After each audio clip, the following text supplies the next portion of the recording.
D'accord. Alors bienvenue dans la deuxième partie de la série de webinaires. Nous allons passer en revue la théorie des enchères, le profil de volume et la microstructure, et ajouter cela à ce que nous avons appris dans la première partie. Clause de non-responsabilité. Le trading d'actions et de contrats à terme implique un risque de perte substantielle, ne convient pas à tous les investisseurs, les performances passées ne sont pas indicatives des résultats futurs. Pour plus d'informations, vous pouvez aller sur bookmap.com, y devenir membre, et vous avez accès à de nombreuses ressources gratuites, et vous pouvez nous contacter au support à bookmap.com. Et je veux vous montrer où vous pouvez trouver Bookmap. Vous obtenez un essai gratuit avec. Vous pouvez donc simplement cliquer ici à bookmap.com, cliquer sur les prix, venir ici, et vous pouvez voir les différentes versions que nous avons. Vous bénéficiez donc d'une période d'essai de 14 jours avec ceux-ci et vous pouvez voir ceux que nous avons ici avec la base. Nous avons des versions de base et avancées, et nous avons également le flux DX qui est disponible. C'est pour les actions, d'accord? Mais si vous avez le flux de base ou avancé, vous pouvez également ajouter le flux DX. C'est juste un package avec le flux DX, d'accord? Le flux DX est pour les actions, d'accord? Bookmap fonctionne désormais avec des actions.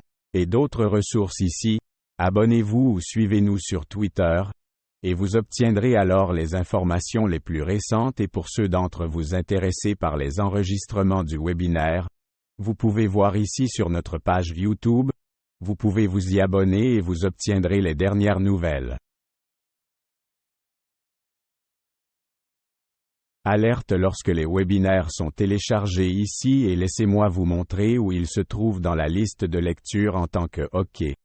Donc c'est pour le webinaire d'hier. Il y a une nouvelle liste de lecture pour le cours d'éducation Bookmap, cliquez dessus, et vous pouvez voir celle d'hier ici. D'accord. Et celui d'aujourd'hui sera là aussi. Vous pouvez également le voir dans la liste de lecture des webinaires enregistrés ici, mais nous le retirerons probablement dans un avenir proche. D'accord. Bon. Allons-y et commençons avec la théorie des enchères, le profil de volume et la microstructure avec Bookmap. Et un peu de moi, 10 ans de trading sur une variété de marchés, spécialiste des produits chez Bookmap, responsable de la formation au trading chez Bookmap et expert en flux d'ordre et microstructure du marché. Je viens de vous montrer Twitter, etc. Passons donc en revue les objectifs d'aujourd'hui. Que regardons-nous? Très bien. C'est une introduction à la théorie des enchères, au profil de volume, à la microstructure. Nous examinerons le flux de commandes historiques dans ces applications. Nous avons commencé à nous y intéresser un peu hier. Ensuite, nous allons examiner deux structures simples, l'une liée à la fourchette et l'autre à tendance. Et nous allons également aborder la nature fractale des marchés. Puis nous allons terminer par quelques exercices d'entraînement. D'accord. Voyons voir, les questions. Je vais répondre aux questions à la fin. Alors saisissez-les maintenant lorsque vous avez la pensée et j'y reviendrai à la fin de la présentation. D'accord. D'accord. Donc hier, nous avons dépassé le dôme, mais nous allons aller au-delà de ce dôme traditionnel ou de l'échelle des prix, d'accord. Car il n'affiche que les données actuelles du marché, ce qui est génial. Vous savez, vous obtenez votre offre et votre offre en temps réel, votre prix actuel, le dernier volume négocié et le spread. Cependant, c'est éphémère, d'accord? Il ne s'affiche que pendant un instant, puis il est difficile de se souvenir de ces zones. Le dôme historique, cependant, présente ses avantages distincts. Eh bien, toutes ces données actuelles sont enregistrées et tracées sur le graphique, ce qui vous permet de voir facilement ces données et comment elles se sont déroulées en détail, d'accord? Vous pouvez donc facilement comprendre les données actuelles et le contexte des périodes précédentes, et c'est un réel avantage par rapport à la concurrence, d'accord?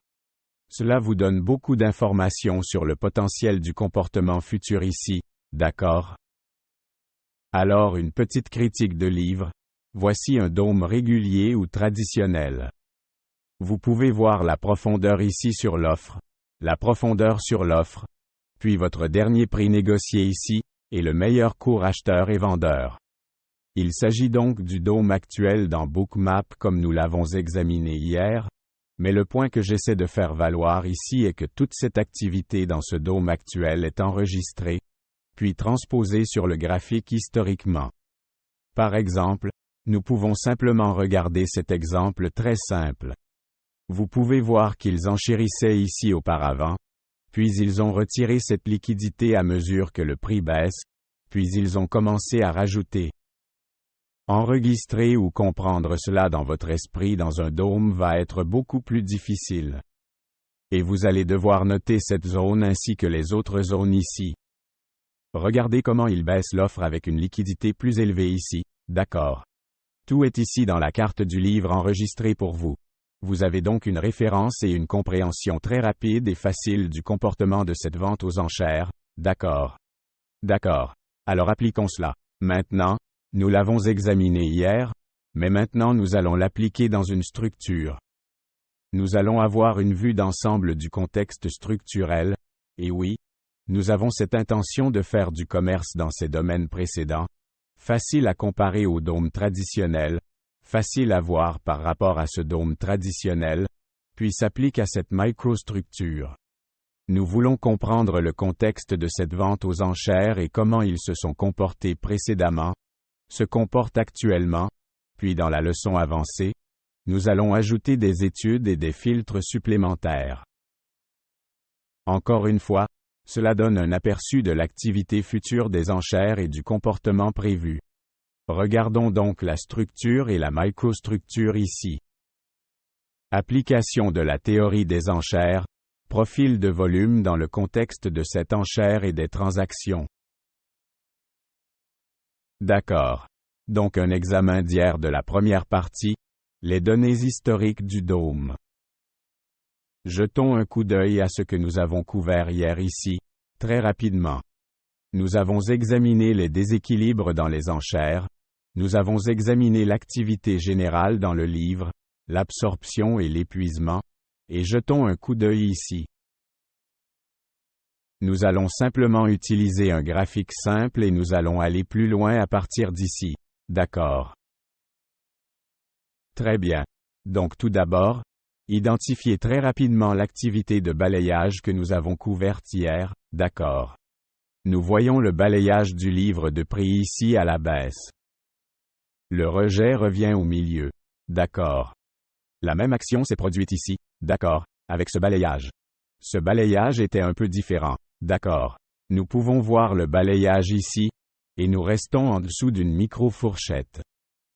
Vous pouvez en voir un autre balayé ici et celui-ci a été rejeté et a en fait balayé du côté opposé au côté opposé de cette chaîne. Les déséquilibres des enchères que nous avons reconnus hier se sont produits dans certaines de ces petites zones, comme vous pouvez le voir. Point d'épuisement où il y a un manque d'activité commerciale. Nous pouvons voir ici, ici et ici, ainsi que ces autres domaines. D'accord. Nous allons maintenant utiliser toutes ces informations ici dans la structure. D'accord. Nous venons de passer en revue cela et de revoir les leçons de la première partie, mais maintenant nous allons extrapoler ces données dans la microstructure dans le contexte, d'accord, avec la théorie des enchères et une compréhension plus large de cette activité d'enchères. Et nous allons couvrir la liquidité élevée à court terme et la liquidité élevée à long terme. D'accord. Prenons un peu de recul dans la théorie des enchères. Qu'est-ce que c'est? D'accord. Le prix auquel un actif est négocié est représenté par le prix le plus élevé qu'un acheteur est prêt à payer et le prix le plus bas qu'un vendeur est prêt à vendre. Les acheteurs entrent dans des offres compétitives et les vendeurs et leurs offres concurrentielles. Ces ordres sont appariés et exécutés avec l'agresseur dans le cadre du processus d'enchère. Cela semble assez simple. Jetons un coup d'œil ici et à notre exemple simple et nous couvrirons la liquidité à plus long terme. Donc, si nous jetons un coup d'œil à ce qui se passe dans ce graphique, nous allons d'abord identifier où se trouvent les participants à cette vente aux enchères. Sur la base de cette théorie des enchères, les acheteurs et les vendeurs, où sont-ils? Et nous recherchons la majorité d'entre eux. Et nous pouvons les trouver ici. D'accord. Très simple à identifier et à réserver dans ce dôme historique.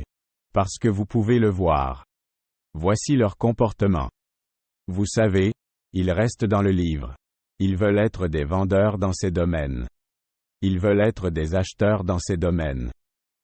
Nous recherchons la majorité de ces participants, et vous pouvez voir que nous nous situons juste entre les deux. C'est l'enchère actuelle à plus grande échelle ici, l'échelle structurelle que nous examinons. Hier, nous ne regardions que les mécanismes de base et maintenant nous appliquons ces mécanismes de base à la structure plus large, à la vue d'ensemble de ce carnet d'ordre à court limité historique. Et nous pouvons commencer à identifier les déséquilibres dans cette enchère comme nous l'avons fait précédemment. Nous constatons une liquidité élevée ici, à très court terme, bien qu'elle ne soit dans le livre que pour une courte période, puis elle est retirée. Alors, quel est ce comportement? Et vous pouvez voir, et nous comprenons comment cela affecte le prix de la leçon d'hier. Nous allons donc faire une distinction entre deux types de liquidités différents.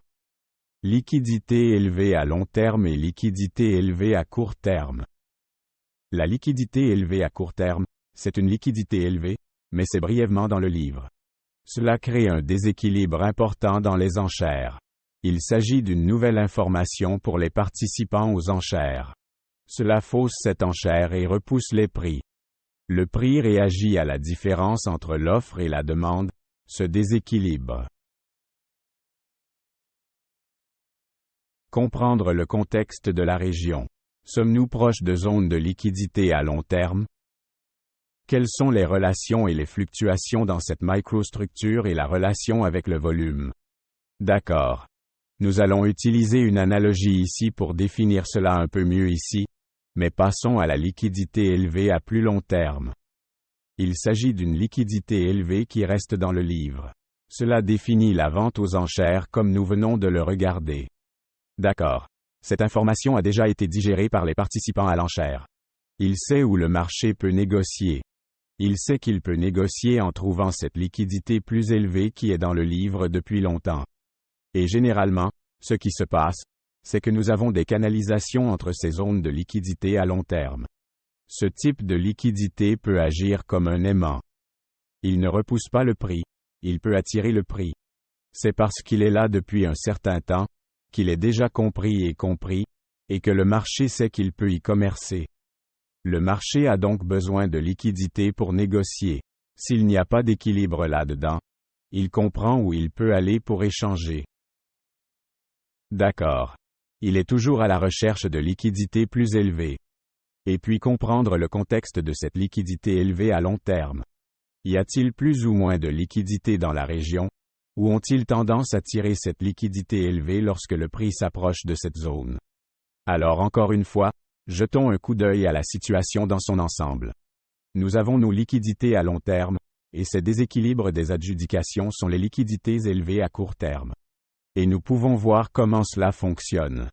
Nous pouvons voir comment nous avons un déséquilibre ici dans la vente aux enchères. Cela fait grimper les prix dans ces zones ici, et cette liquidité à plus long terme. Nous pouvons également commencer à évaluer le contexte de cette liquidité. Ce sont des données assez perspicaces à examiner ici, car ils fournissent une liquidité élevée ici sur l'offre, mais ils tirent cette liquidité ici. Mais regardez un point plus haut ici à 57,67, ils attendent ici. Nous n'allons donc pas tester ces zones, mais peut-être qu'elles tireront des liquidités ici. Les acheteurs se précipiteront dans ces zones, puis peut-être que nous aurons un rejet et que nous reviendrons. Vous pouvez donc voir qu'ils le font des deux côtés ici. Nous avons une liquidité plus élevée ici, puis ici aussi. Nous obtenons donc également un contexte dans ce domaine.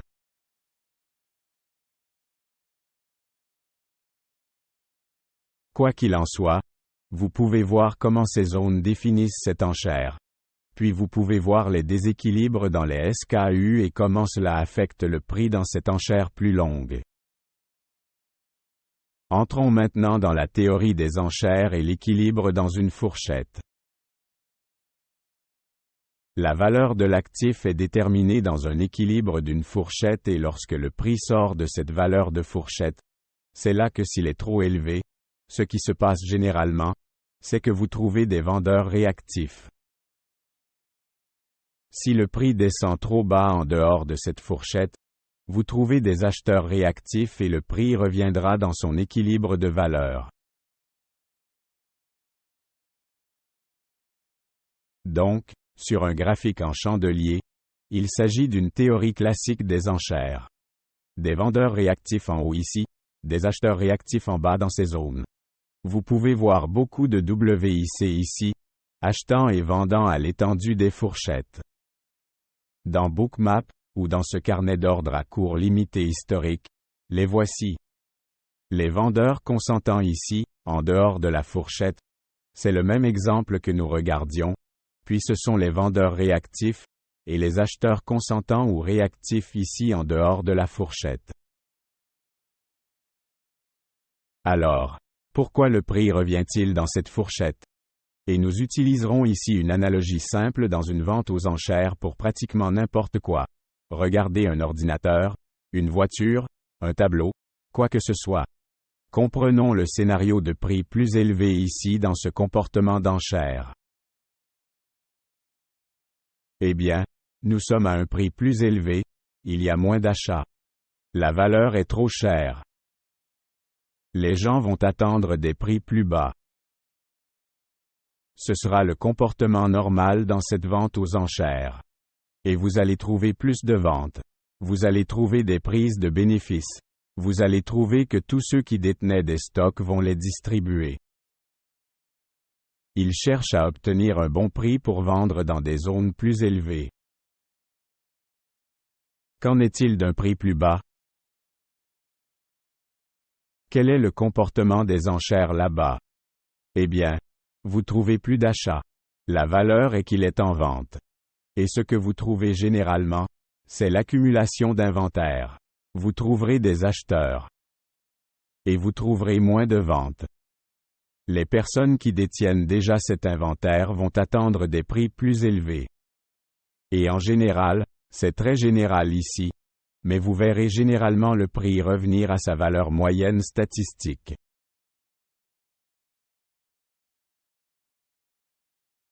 Donc, pour les traders, cela revient à la valeur.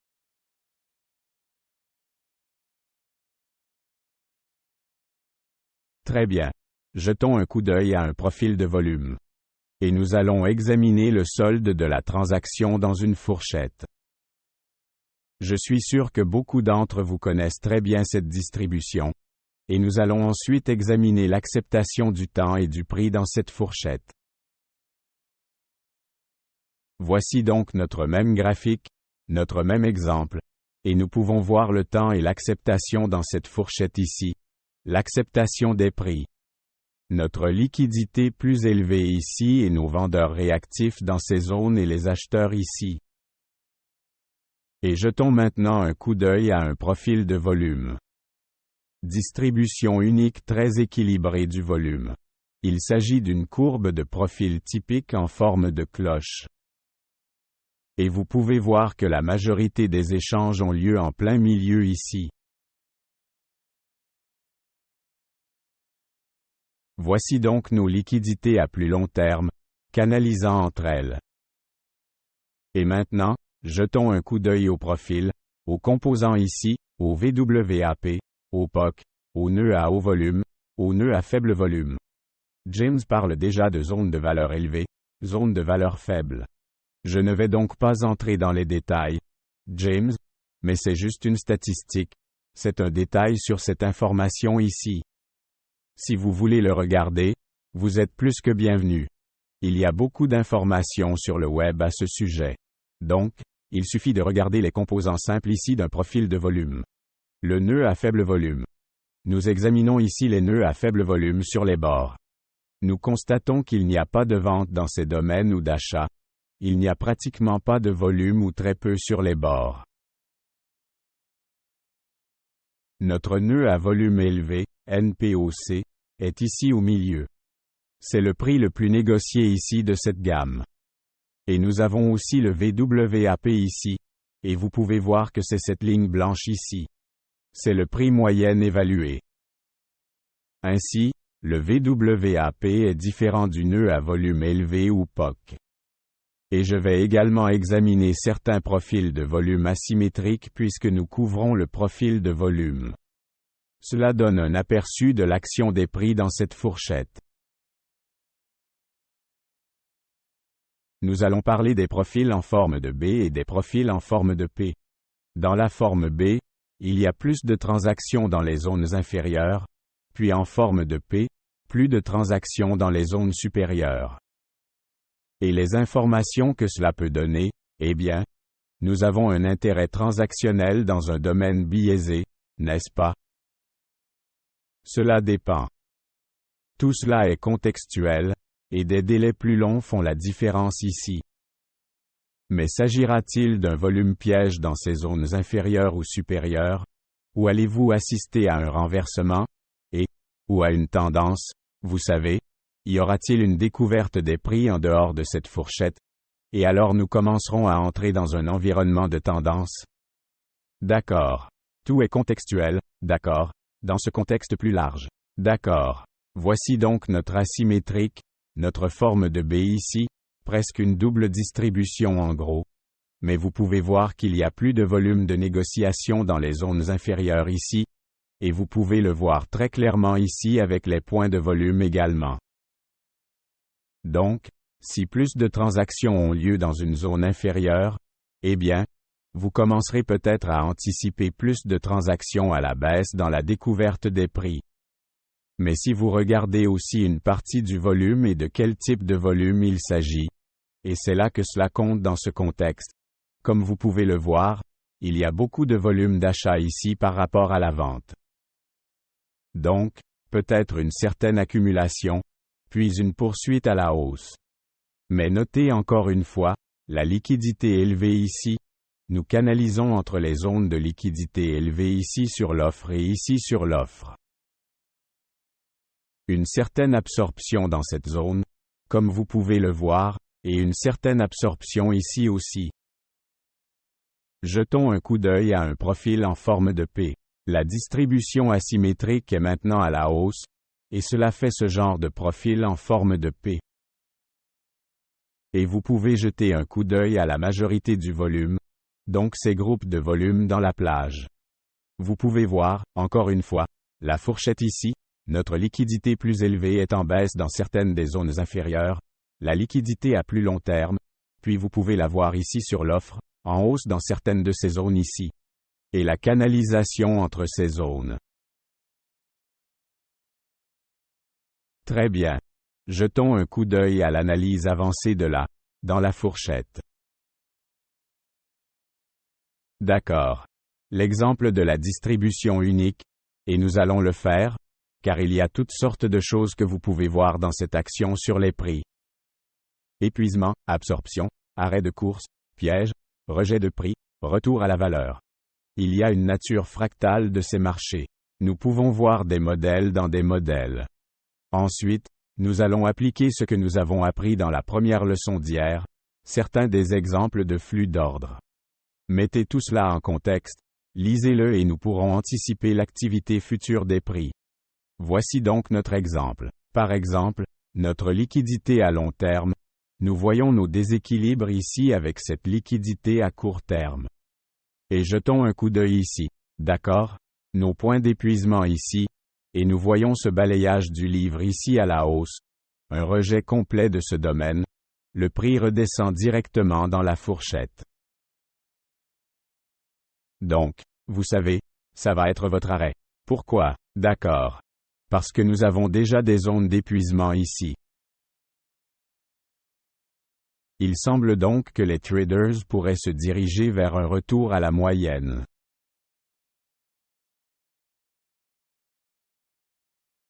Peut-être qu'ils commencent à se positionner, à la recherche d'un retour à cette moyenne, et puis vous pouvez voir que nous montons à l'extérieur de cette zone et que nous y retournons tout de suite. Et puis la même activité se produit ici-bas. Nous voyons nos points d'épuisement ici-bas. Nous avons aussi un swing bas ici.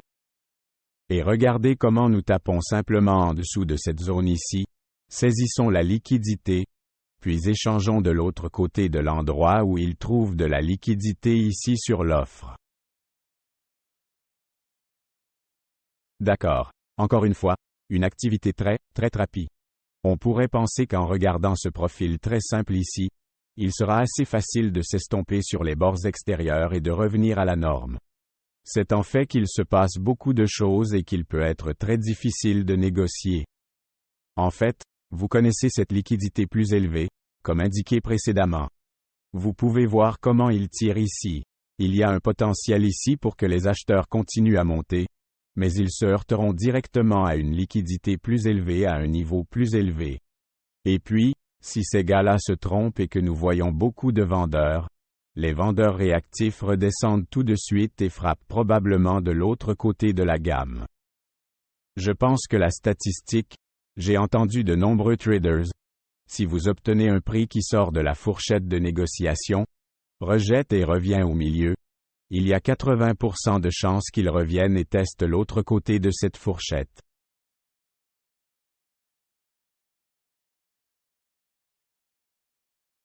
D'accord. Et c'est exactement ce qui s'est passé ici 2 fois dans cet exemple. Voici un exemple du côté extérieur, puis le retour à la baisse, et fait un creux plus bas ici. Et puis regardez cet exemple ici. Nous avons ce creux plus bas, il teste cette zone, et nous remontons et testons l'autre côté et faisons en fait un sommet plus élevé dans la fourchette. Et c'est simplement en identifiant certains des mécanismes du marché que nous examinions hier et en commençant à les appliquer dans cette gamme structurelle plus large. Mais nous pouvons également voir ici les plages fractales dans cette gamme plus large. Encore une fois, nous pouvons commencer à appliquer ce que nous avons appris hier avec les mécanismes de base. Nous avons notre stop run ou notre balayage ici. Il est rejeté. Il revient au milieu. Mais nous avons une fractale ici. Nous acceptons maintenant à un niveau plus élevé ici en dehors de cette petite fourchette ici. Et vous pouvez voir qu'il y a du temps et de l'acceptation dans cette gamme microstructurelle. Eh bien, que se passe-t-il ici? Nous avons, encore une fois, un balayage du livre. Nous balayons vers le bas et nous acceptons ci-dessous dans une nouvelle fourchette ici. Une fourchette dans une fourchette. D'accord. De beaux points d'épuisement ici. Plus de vente à la baisse. Nous obtenons ce peu d'extension ici et rejetons et remontons et échangeons en dehors de cette micro-gamme vers une nouvelle micro-gamme ici à la hausse. Environnement très rapide et beaucoup de choses se passent ici. Très bien. Alors jetons maintenant un coup d'œil à un déséquilibre, pas à l'équilibre, mais au déséquilibre dans la théorie des enchères, et nous allons l'appliquer à une tendance.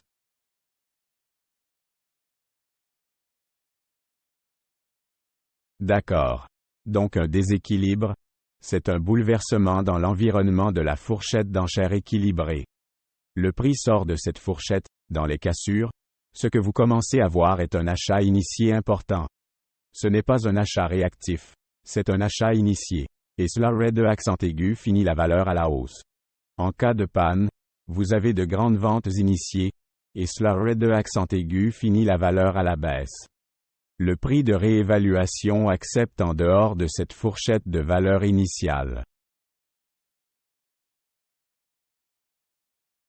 Cette découverte des prix, nous voyons généralement la poursuite de la découverte des prix dans le mouvement des acheteurs ou des vendeurs initiés.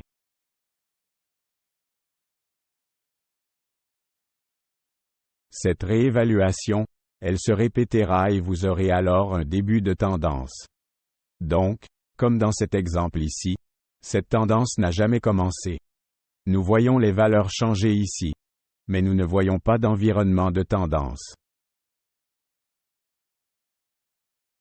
D'accord. Graphique en chandelier simple et tendance haussière, c'est là que nous pouvons trouver nos acheteurs initiés dans cet environnement de tendance. Le prix sort de la fourchette, Les acheteurs initiés ici sont à certains de ces niveaux comme vous pouvez le voir, et nous sortons de la fourchette et nous avons le temps et l'acceptation au-dessus. Nous avons en fait un bon test dans une micro-gamme ici. Et nous constatons à nouveau des achats initiés dans cette zone qui fait grimper les prix dans cette petite fourchette ici et maintenant nous sommes dans une nouvelle fourchette. Encore une fois, nous trouvons des achats initiés ici dans cette zone et nous voyons un beau mouvement à la hausse. Et, vous savez, il y a beaucoup de structures dans les structures ici, mais en regardant la situation dans son ensemble, cette fourchette ici, notre liaison initiée commence à se produire dans cette zone ici, et nous franchissons en dehors de cette plage, sauf que vous pouvez voir le recul, puis la continuation. D'accord. À quoi cela ressemble-t-il dans Bookmap? D'accord. Nous pouvons très clairement identifier cette liaison initiée. D'accord. C'est très comme un tableau d'empreintes. Vous allez commencer à voir de gros volumes de points dans ces zones. Celui-ci est un peu suspect ici. C'est la cassure initiale, mais vous pouvez voir qu'il y a des achats ici, une traction de liquidité, puis nous voyons beaucoup d'achats commencer à prendre ici aussi, et un prix à la hausse. Nous pouvons voir l'acceptation ici. Nous avons notre nouveau test. Et puis regardez l'achat initié ici. Point de grand volume. C'est ce que nous recherchons. Cela va faire monter le prix en dehors de cette fourchette de négociation. Et c'est exactement ce qu'il a fait. Un mouvement très agressif ici, vers une liquidité plus élevée. Et cela se produit encore une fois ici. D'accord. Plus d'achats initiés en dehors d'une fourchette, une percée et une poursuite à la hausse. Nous le voyons une fois de plus ici, encore une fois dans la percée à la hausse. C'est donc ce qui tire le prix vers le haut en dehors des fourchettes. Et commençons à identifier la vente aux enchères. Cette liquidité à long terme, comment se comporte-t-elle dans certains de ces domaines? Eh bien, nous pouvons voir cette liquidité à plus long terme. C'était initialement ici, puis nous voyons cette cassure à la hausse, mais où est cette liquidité? Cette liquidité à long terme est toujours là. Mais cet achat initié ici est ce que nous obtenons qui nous tire vers le haut dans cette liquidité à plus long terme qui attend ici sur l'offre. Vous pouvez le voir très clairement. Ces zones sont des cibles pour cette réévaluation des prix. Dans cet environnement de tendance, vous ne voyez généralement pas la liquidité suivre à la hausse. Vous pourriez avoir ces déséquilibres à court terme, et nous allons passer en revue cela ici. Donc, cette liquidité élevée à court terme, vous pourriez voir dans certaines de ces petites zones ici qui ne fait qu'exercer une pression sur les prix. Vous savez, peut-être fausser un peu cette enchère pour inciter les acheteurs à se lancer. Nous le voyons tout le temps, juste cette liquidité à court terme. Elle ne reste pas dans le livre très longtemps. Elle la fausse juste un peu et lui donne un petit coup de pouce à la hausse.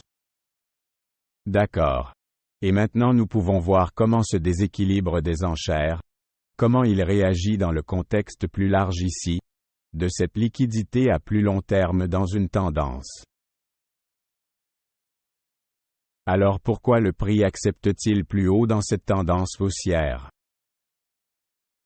Eh bien, c'est une réévaluation de l'actif. Habituellement, cela peut se produire, la réévaluation se produit après un événement géopolitique ou économique. Il peut s'agir d'une sorte de nouvelle ou de données économiques. Nous voyons la poursuite de cette tendance plus large. C'est également possible.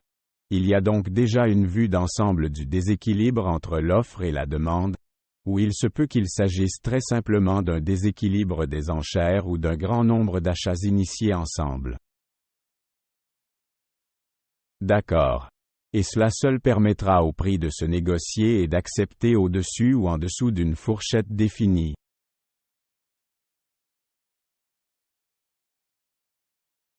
D'accord.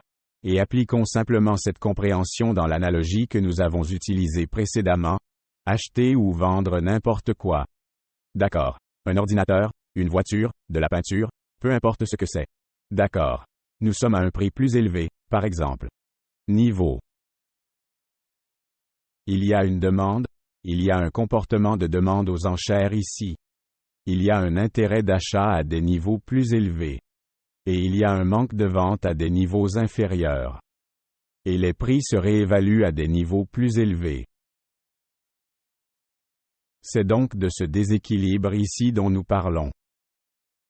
Et regardons ici, il serait probablement plus facile de l'expliquer ici en regardant le graphique. Nous voyons donc nos déséquilibres d'achat initiés dans certains de ces domaines ici, et cela tire les prix vers le haut à l'extérieur de ces domaines, et nous voyons des acheteurs ici, regardez tous les achats ici, c'est là que la réévaluation se produit. Si cela ne se vend pas correctement dans ce domaine et que vous ne trouvez pas vraiment d'acheteurs pour le soutenir, ce sera un rejet de cette rupture et un retour à la valeur. Mais c'est là que la réévaluation se produit ici avec un achat initié et la poursuite de cet achat. Et puis nous avons le manque de vente ici. Nos points exhaustifs dans une tendance, c'est très typique. Lors de notre nouveau test à la baisse, nous avons des creux plus élevés dans cet environnement. Nous avons très peu de vendeurs, et nous pouvons le voir ici dans les transactions. Nous avons quelques ventes ici, mais par rapport aux gros points de volume vert ici et ici aussi, c'est un manque de vente en référence à ces autres domaines. Et c'est important, il cherche à accent aigu valuer le prix et où va-t-il le trouver? Eh bien, il va le trouver avec la liquidité plus élevée, cette liquidité plus élevée qui reste dans le livre. C'est ce qui accent aigu value le prix en ce moment. C'est exactement là que ça va, ça frappe ces zones. Nous pouvons commencer à comprendre et à explorer les niveaux microscopiques pour comprendre ce qui se passe exactement ici. Mais généralement ce que vous obtenez, c'est beaucoup d'absorption dans ces domaines. Et puis nous redescendons, nous sommes épuisés, puis les prix ne font que facturer par l'agressivité des vendeurs ou des acheteurs, les acheteurs dans ce cas, les frais dans ces zones de liquidité élevées. Ils prennent tout. Ils balaient le livre. Nous commençons donc maintenant à comprendre cette activité radicale en dehors des plages et à comprendre le temps et l'acceptation au-dessus dans une nouvelle plage. Voyons donc le profil de volume et les transactions dans cette tendance haussière. Nous avons une distribution multiple du volume. Il existe plusieurs nœuds à volume élevé et à faible volume, très typiques de cet environnement tendance. L'évasion est établie en dehors de la plage, en synchronisant l'acceptation dans cette nouvelle plage et en entrant dans une nouvelle plage. Voici donc notre profil en plusieurs volumes dans une tendance, très typique. Voir un profil ici, un autre profil, un autre et un autre. Il a tendance à augmenter. Et commencer à extrapoler certaines des leçons d'hier, en comprenant l'ampleur du livre, et que vous allez obtenir vos nœuds à faible et à volume élevé dans certains de ces domaines ici. Habituellement, d'où nous sortons, bien que nous voyons de gros achats initiés dans certains de ces domaines par rapport au volume dans la fourchette, il s'agit de votre nœud à faible volume, comme vous pouvez le voir ici. C'est un peu plus élevé ici dans ce cas. Notre nœud à faible volume est là. Cependant, nous redescendons tout de suite pour le tester. Et voici notre nœud à faible volume. C'est peut-être une coche ou deux à la hausse ici. Mais vous pouvez voir que l'activité de balayage à la hausse est maintenant un balayage assez agressif que nous ne faisons pas. Notre nœud à faible volume est un peu plus élevé ici dans ce cas également. D'accord. Un autre ici, notre nœud à faible volume ici aussi, sortant de cette plage et établissant ce temps et cette acceptation au-dessus de la plage précédente. D'accord. Regardez également nos nœuds à volume élevé dans certaines de ces zones, et vous pouvez généralement les aligner juste au milieu de ces plages. Vous savez, plus ou moins. Vous pouvez voir un P ici, peut-être un peu un P ici.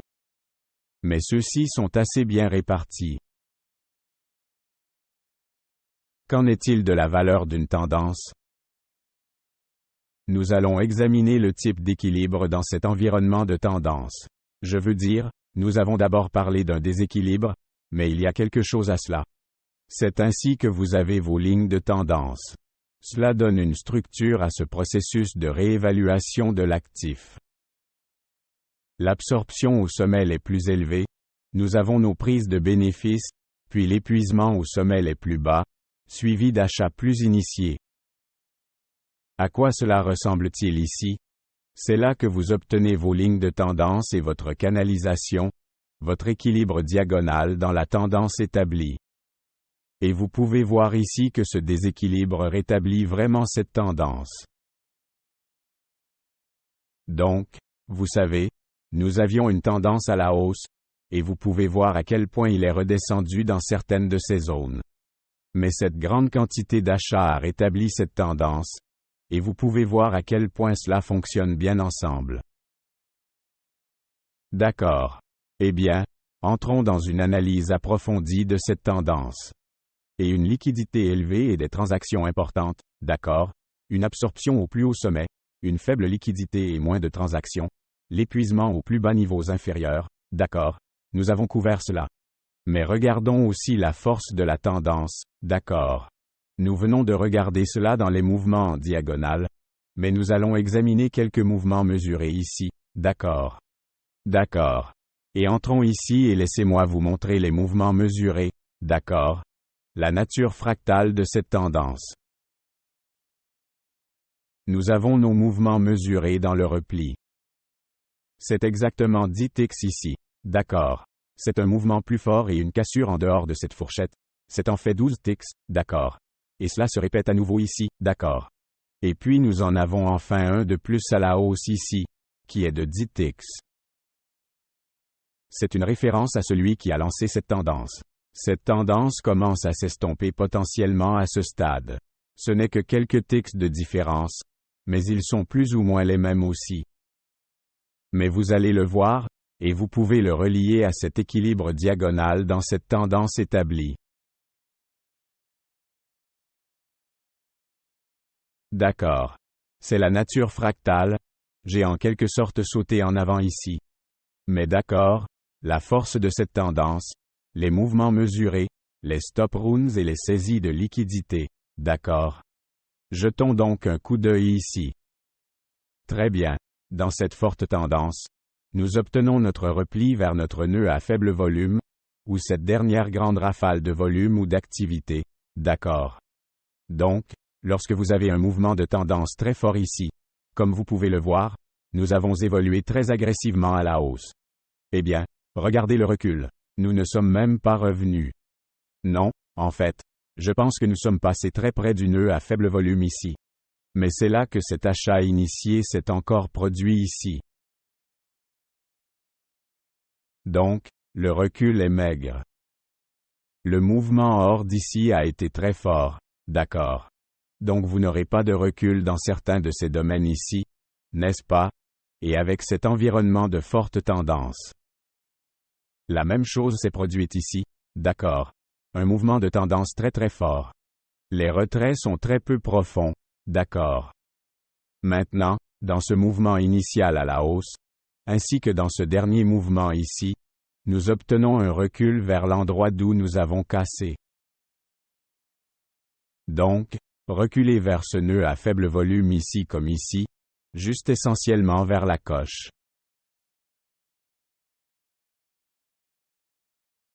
Vous pouvez donc commencer à comprendre les forces de ces mouvements et commencer à anticiper les replis.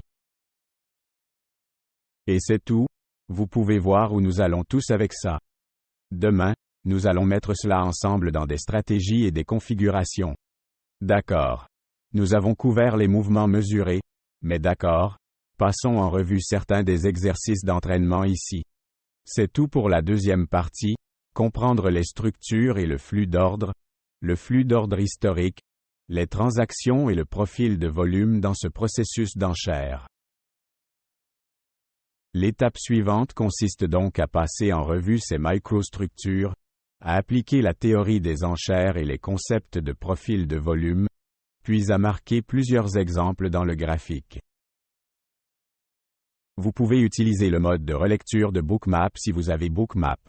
C'est un excellent moyen d'examiner toutes ces données et d'étudier les mouvements de prix au sein de ces structures.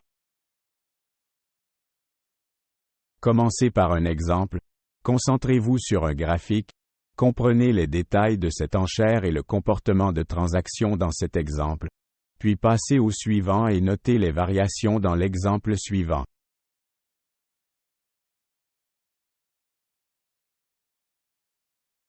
Plus vous traversez cette période, plus vous allez commencer à reconstituer cet environnement, puis à anticiper peut-être la profondeur du repli et où les acheteurs initiés pourraient encore une fois intervenir et anticiper peut-être la poursuite de cette tendance.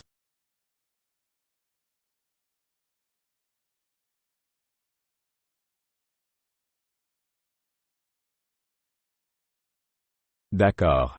D'accord. Et demain, juste un aperçu ici.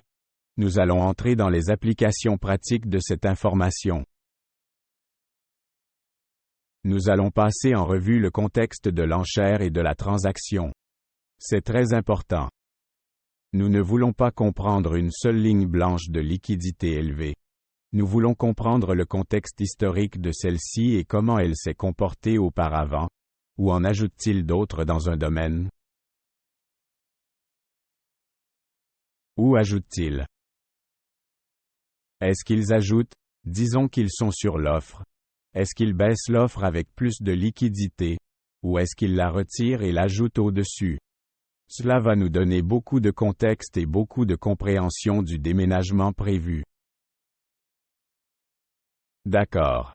Puis nous allons combiner cela avec la lecture traditionnelle des bandes et l'endroit où ces transactions ont lieu. Et puis nous allons anticiper ce mouvement de prix, d'accord, avec une stratégie ou une configuration, d'accord. Et nous allons couvrir cela demain, d'accord. Passons à certaines de ces questions. Voyons voir ici, DX est uniquement pour les actions. Oui. C'est Guido. Je ne sais pas si ce sera le cas. Travailler pour d'autres plateformes. Nous avons un accord avec DX Flux. D'accord. Vous pouvez en parler avec le support sur le prix.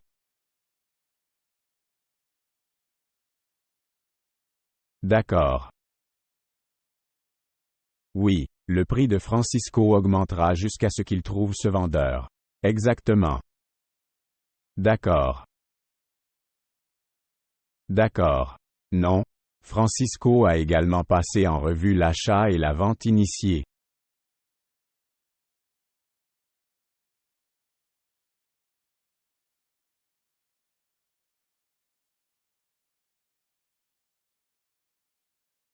Eh bien, je veux dire, habituellement, vous allez voir une sorte de bataille au milieu de la valeur et regarder ces domaines du POC, puis vous verrez que l'achat ou la vente a commencé, charge et prend de l'élan dans ce domaine.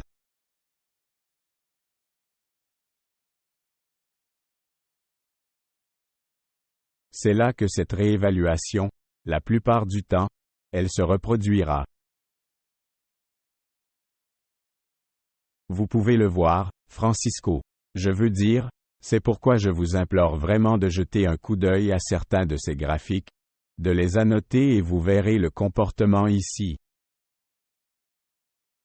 Et je pense que si l'on se concentre sur un exemple, je pense que cela vous donnera un aperçu du mouvement prévu.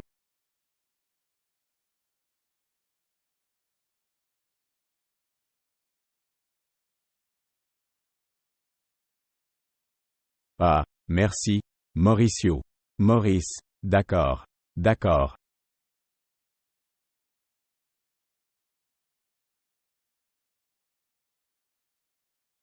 Pouvoir. Il y a des données dans lesquelles une carte de livre peut être introduite, d'accord.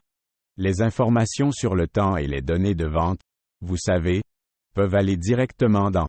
Vous pouvez les exporter en tant que, dans Excel.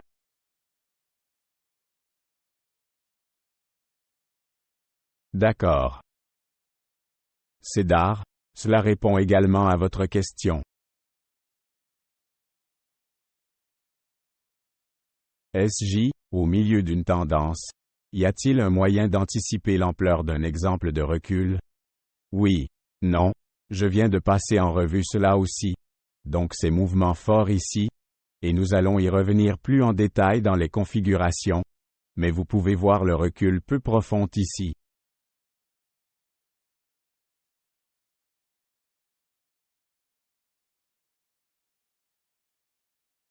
Mais dans ce mouvement initial ici, je veux dire, ce n'est pas beaucoup de volume, et à cause de cela a initié des achats dans ces zones ici.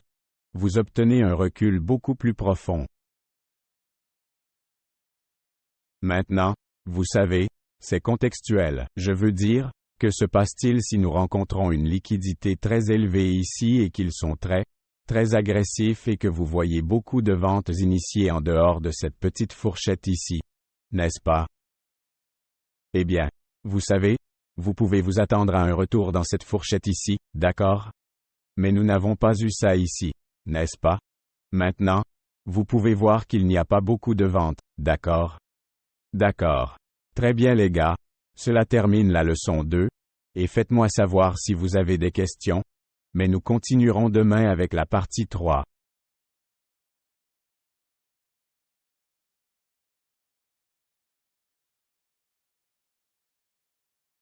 Ouais, tu es le bienvenu, Guido. Cédar. Voyons, des sortes d'offres sur Bookmap pour le mois de juillet. Pas que je sache. Mais vous pouvez contacter l'assistance à bookmap.com, et, vous savez, nous pouvons y jeter un coup d'œil pour vous. D'accord. D'accord.